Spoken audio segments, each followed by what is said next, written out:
Recorded Books presents an unabridged recording of Walking by Henry David Thoreau, narrated by Peter Johnson.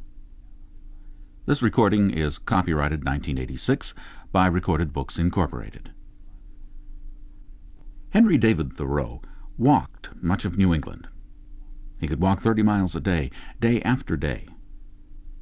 He confronted the natural world on his own terms, and chose, wisely, to be the bachelor of nature and thought. Thoreau's essay entitled Walking has been read both as a prelude to his book Walden and as the final hopeful vision of his career. And now, Walking by Henry David Thoreau.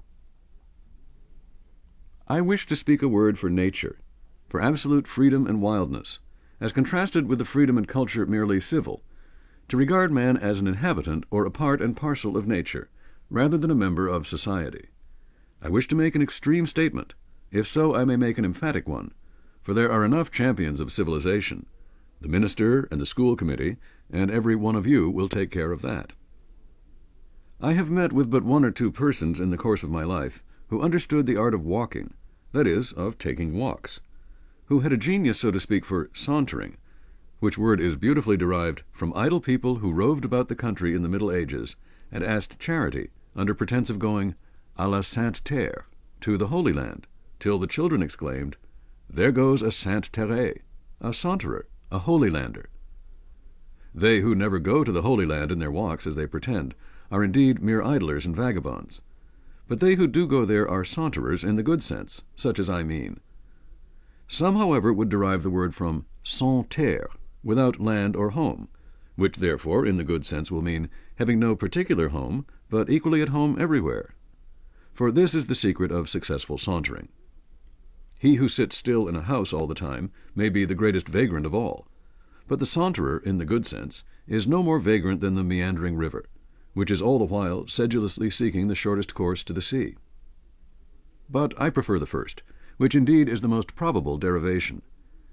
For every walk is a sort of crusade, preached by some Peter the Hermit in us, to go forth and reconquer this Holy Land from the hands of the infidels. It is true we are but faint-hearted crusaders, even the walkers nowadays, who undertake no persevering, never-ending enterprises. Our expeditions are but tours, and come round again at evening to the old hearthside from which we set out. Half the walk is but retracing our steps. We should go forth on the shortest walk, perchance, in the spirit of undying adventure, never to return, prepared to send back our embalmed hearts only as relics to our desolate kingdoms.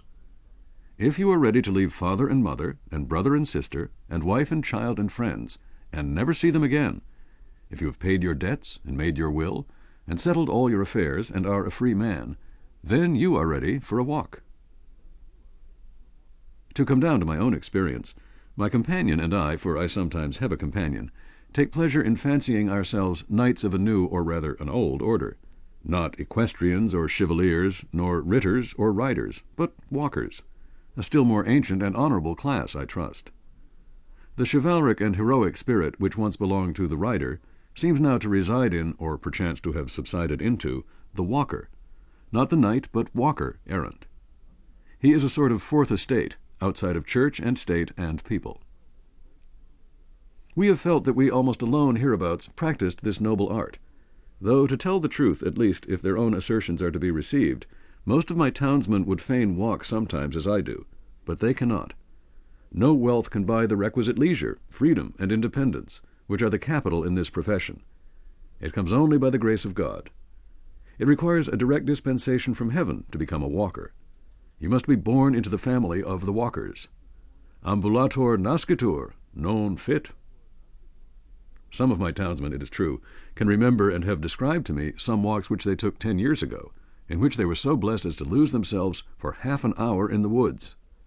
But I know very well that they have confined themselves to the highway ever since, whatever pretensions they may make to belong to this select class. No doubt they were elevated for a moment as by the reminiscence of a previous state of existence, when even they were foresters and outlaws. When he came to the green wood in a merry morning, there he heard the note small of birds merry singing. "It is far gone," said Robin, "that I was last here. Me list a little for to shoot at the dun deer." I think that I cannot preserve my health and spirits unless I spend 4 hours a day at least, and it is commonly more than that, sauntering through the woods and over the hills and fields, absolutely free from all worldly engagements. You may safely say a penny for your thoughts, or 1,000 pounds. When sometimes I am reminded that the mechanics and shopkeepers stay in their shops not only all the forenoon, but all the afternoon too, sitting with crossed legs, so many of them, as if the legs were made to sit upon. And to keep listening to this audiobook, I've left you a link in the description so you can do it, at no cost thanks to Audible's 30-day free trial.